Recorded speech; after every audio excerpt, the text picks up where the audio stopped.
I told my sister-in-law no one cares that she's pregnant. My cousin Rachel just buried her husband and 2 kids last week. Car accident took them all at once. She's left with just her 5-year-old daughter, Emma. And honestly, watching them at the funeral was the most heartbreaking thing I've ever seen in my life. So, my brother Jake and his wife, Kelly, show up to our house that morning before we head to the church. First thing Kelly does is announce she's pregnant. We're all getting ready for a funeral, and she's like, "Guess what, everyone? We have news." My mom congratulated her, but told her to keep it quiet for today out of respect. Did Kelly listen? Of course not. The second we get to the church, Kelly starts making these loud gagging noises and rubbing her completely flat stomach. Every time someone looked at her, she'd go, "Oh, sorry, morning sickness. I'm pregnant." You know, she kept saying stuff like, "As a mom, I just can't imagine what Rachel's going through." Which was ridiculous because Kelly doesn't have any kids yet. At the cemetery, she literally asked Rachel's sister to give up her seat so the pregnant lady could rest her feet. She'd been standing for like 10 minutes total. I was getting so annoyed, but I kept my mouth shut because it's a funeral. After the service, we went back to my aunt's house. Kelly kept making everything about herself. Someone would mention how hard this must be for Rachel. And Kelly would jump in with, "Oh, I know. Now that I'm pregnant, I understand maternal instincts so much better." When people were talking about the babies who died, Kelly would rub her stomach and talk about how excited she was to be a mom. The bathroom thing was what really got me. Every time Kelly needed to use the bathroom, she'd announce "pregnant lady coming through" or "baby on board needs to pee." There were like 30 people there grieving, and she's treating it like her personal pregnancy announcement party. But then she crossed the line. Rachel was sitting quietly in the corner with Emma, both of them just completely destroyed. Kelly walks right up to them, sticks out her flat belly, and says, "Me and Jake just found out I'm pregnant, and honestly, we're beside ourselves, thinking about how something like this could happen to us, too." Rachel completely broke down, started sobbing so hard she could barely breathe. Emma got scared and started crying too. Everyone in the room just stopped and stared. That's when I lost it. I stood up and said loud enough for everyone to hear, "Kelly, no one gives a damn that you're pregnant. Look around you. This is a funeral for 2 babies and their father. You took that pregnancy test 4 days ago, and you're acting like you're the first woman to ever get pregnant. Just leave." Kelly started crying and ran out. Jake followed her, but not before calling me a fat, bitter witch in front of everyone. My aunt had to comfort Rachel while my mom took Emma outside. My phone's been blowing up all day with calls from Jake and Kelly's family calling me every name in the book. They're saying I made a pregnant woman cry and I'm heartless. Jake texted me that Kelly's so upset she might miss Ariari from the stress. But here's the thing. Rachel and my aunt both thanked me later. My aunt said Kelly was making everything worse and Rachel couldn't handle it on top of everything else. Rachel said she was grateful someone finally said something because she was too broken to speak up for herself. The next morning, I found out Jake and Kelly had been calling Rachel all night trying to get her to talk to me about apologizing. My aunt had to make Rachel turn off her phone because they wouldn't stop harassing her. A woman who just buried her family was getting harassed because Kelly's feelings were hurt. I went to my parents' house and Jake and Kelly were already there trying to get my parents on their side. The second I walked in, they both started screaming at me about Kelly's feelings and how I could cause a miscarriage. I told them again that a funeral for 2 children isn't the time to announce a pregnancy and to get away from me. That's when Kelly really showed her true colors. She said, "If I didn't apologize right now, I'd never be allowed in their child's life." I looked her dead in the eye and said I didn't care. And if she was going to use her kid as a weapon, then I didn't want to be in its life anyway. Things got heated fast. Jake started yelling. Kelly was crying again. And my dad ended up kicking them both out of the house. My mom was so disgusted with how they acted. I told my sister-in-law no one cares that she's pregnant. My cousin Rachel just buried her husband and 2 little boys last week. A car accident took them all at once. Watching her and her surviving daughter, 5-year-old Emma, at the funeral was the most gut-wrenching thing I've ever witnessed. So that morning, as we're getting ready to go to the service, my brother Jake and his wife Kelly show up at my parents' house. We're quiet, somber, trying to gather ourselves. Kelly walks in smiling, and the first words out of her mouth are, "Guess what? We have news, I'm pregnant." My mom congratulated her politely but gently told her to keep it low-key today. "It's Rachel's day," she said softly. But Kelly doesn't understand the meaning of restraint. At the church, she starts loudly gagging in the aisle. "Sorry, morning sickness." Baby doesn't like the smell of incense, rubbing her still flat stomach like she's 6 months along. She kept saying things like, "As a mom, I just can't imagine what Rachel's going through," as if a positive pregnancy test 4 days ago suddenly gave her maternal wisdom. At the graveside, she even asked Rachel's sister to give up her seat so the pregnant lady could rest her feet. She'd been standing all of 10 minutes. I bit my tongue so hard I tasted blood. Then at the gathering afterward, she completely hijacked the room. People were crying, sharing memories of Rachel's boys, and Kelly would pipe up with, "Oh, I just can't wait to feel my baby kick." Being a mom must change everything. Every time she went to the bathroom, she announced it like she was on a parade float. "Pregnant lady coming through. Baby on board needs to pee." There were 30 grieving people in that house, and she made it a pregnancy announcement party. But what broke me was what she did next. Rachel was sitting in the corner clutching Emma, both hollow-eyed and trembling. Kelly walked straight up, plastered on a smile, patted her stomach, and said, "We just found out we're pregnant." Honestly, I can't stop thinking about how something like this could happen to us, too. Rachel's face crumpled.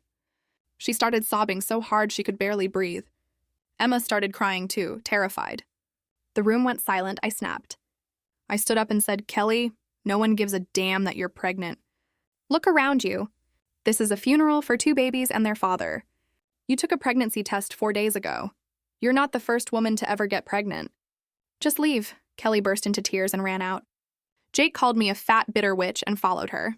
My aunt hugged Rachel while my mom took Emma outside. The next day, my phone blew up. Jake, Kelly, their friends, everyone saying I was heartless, that I could stress her into a miscarriage. But later, Rachel texted me, "Thank you." I couldn't say anything, but I wanted to.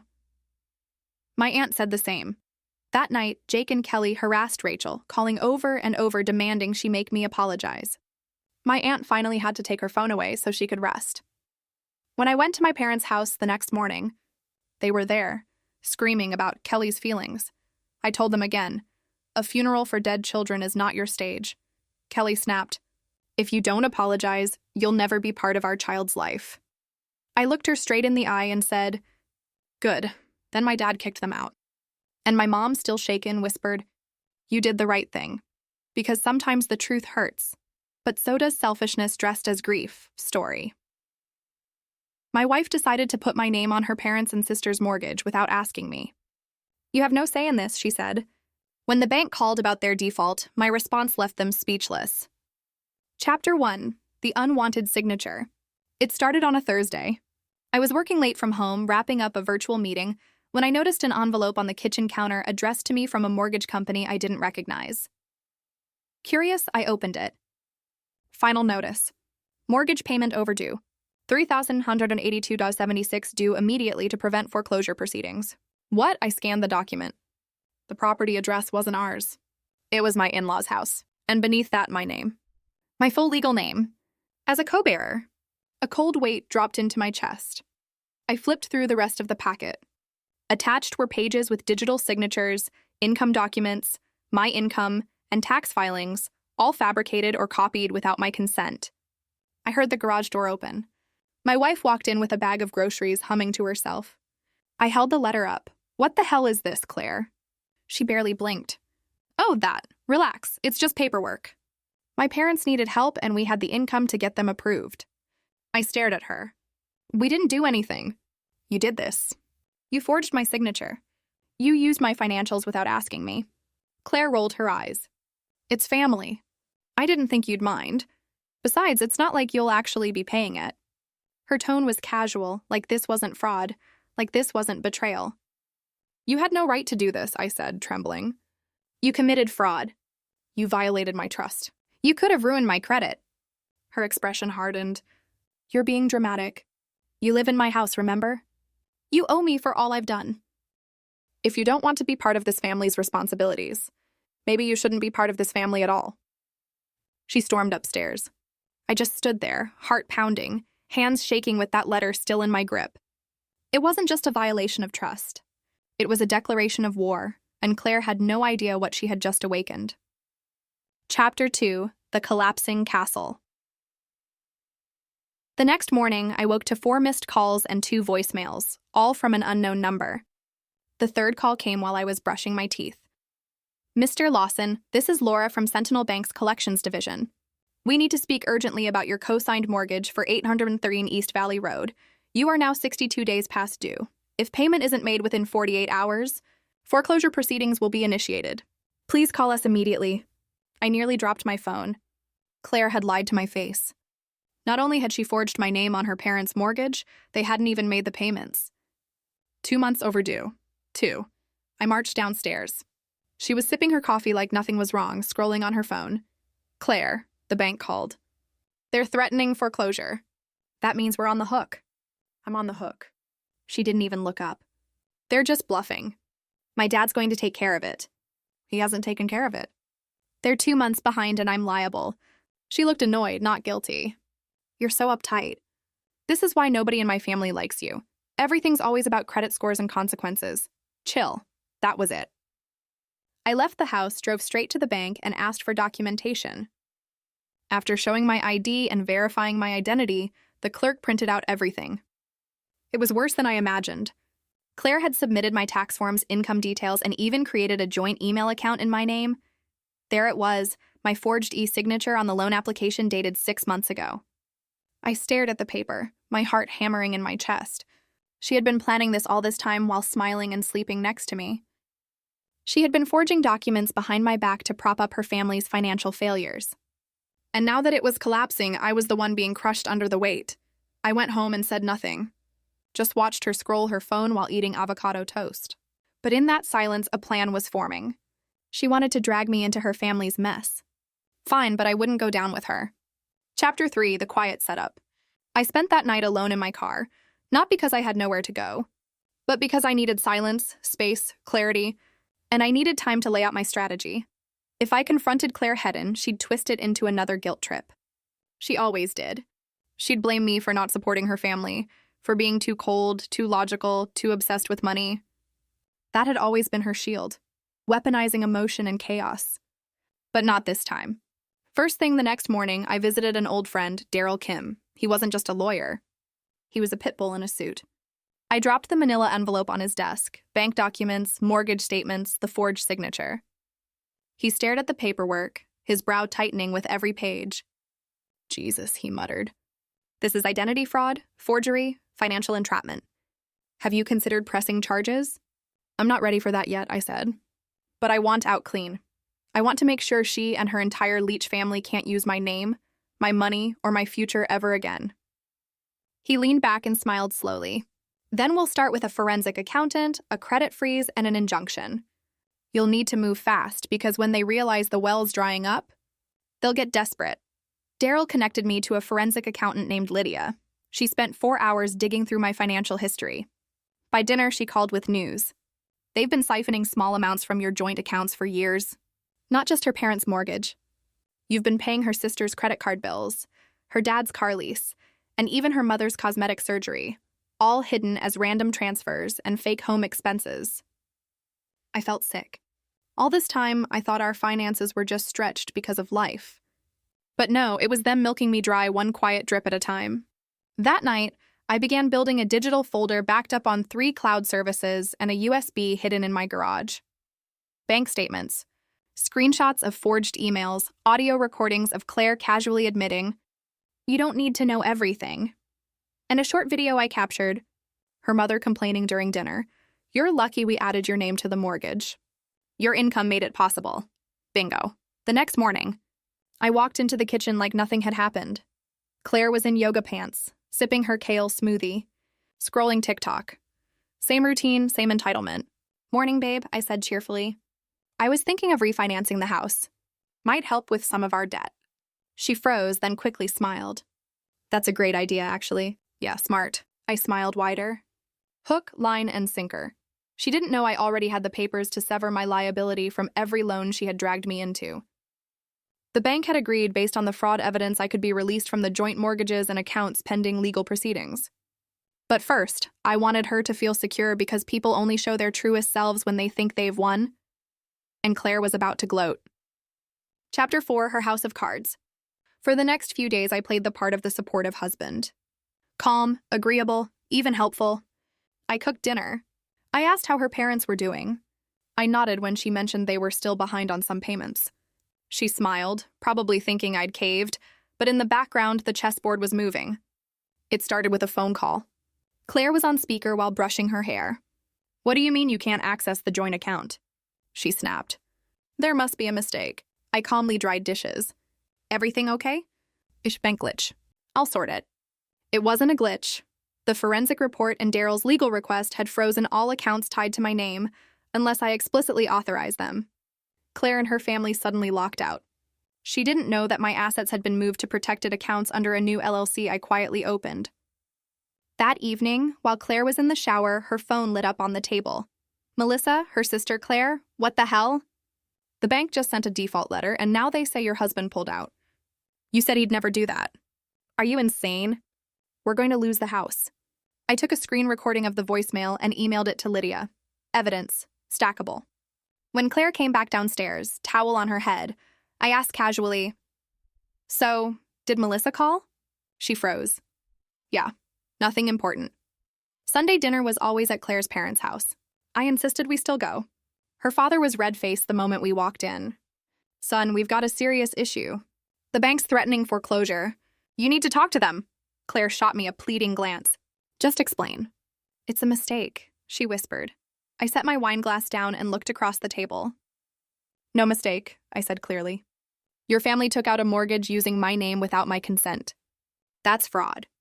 I've already informed the bank and my lawyer." The silence was instant. Then Claire's mother erupted. "How dare you turn on us after all we've done for you?" I stood. "You're right. You've done plenty. Like committing a felony." And then I dropped a sealed envelope on the table. Inside, copies of every forged signature, financial trail, bank screenshots, even the dinner audio of her mother gloating.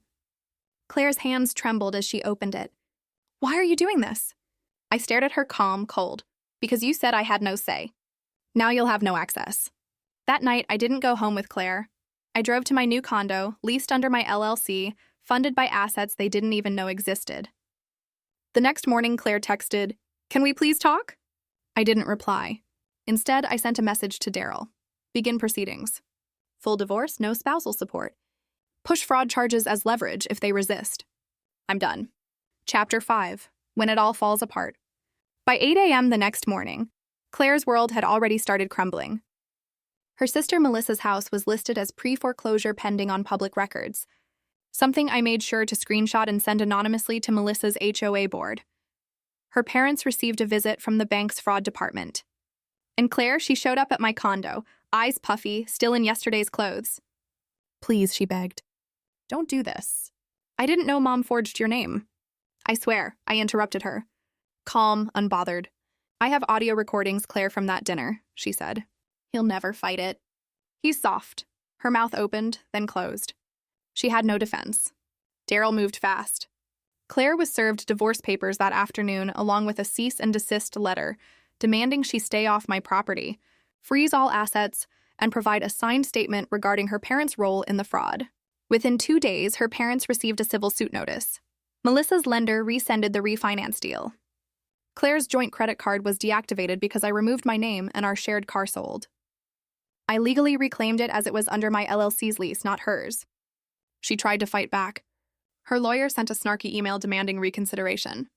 Daryl responded with a full PDF portfolio, timelines, voice transcripts, bank statements, notarized affidavit. "You're lucky we're not pressing criminal charges yet." His final line read, "It didn't take long for word to spread. Melissa's wedding was canceled because her fiancé's family didn't want to be associated with fraud. Claire's mother lost her teaching position after the school board got wind of pending legal allegations. Claire herself was suspended from her job in the HR department of a corporate firm for violating ethics policy by forging internal financial documents during the mortgage process. Her phone was blowing up and none of it was good news. The cherry on top, I anonymously submitted the story along with verified documents to a local investigative reporter who ran a segment called Hidden in Plain Sight, When Family Turns Financial Predator. It didn't mention full names, but anyone in our circle connected the dots. Claire watched it alone, her face ghostly pale. I didn't need to see her. I heard about it from a mutual friend. Man, she's totally wrecked. No job, no money, family scattered, fiancé gone. She didn't think you'd actually go through with it. Oh, but I did because sometimes the quiet ones are just loading the final shot. Epilogue. The final message. 3 months had passed since I last saw Claire. I had finalized the divorce, moved into a new apartment downtown, changed my number, and started a new chapter.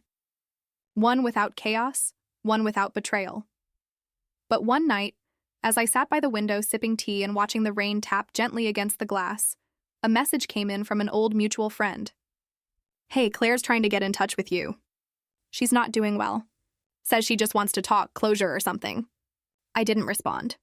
The next morning, I checked my old Gmail account, the one I used for bills and legal documents. Sitting unread in my inbox was an email from Claire.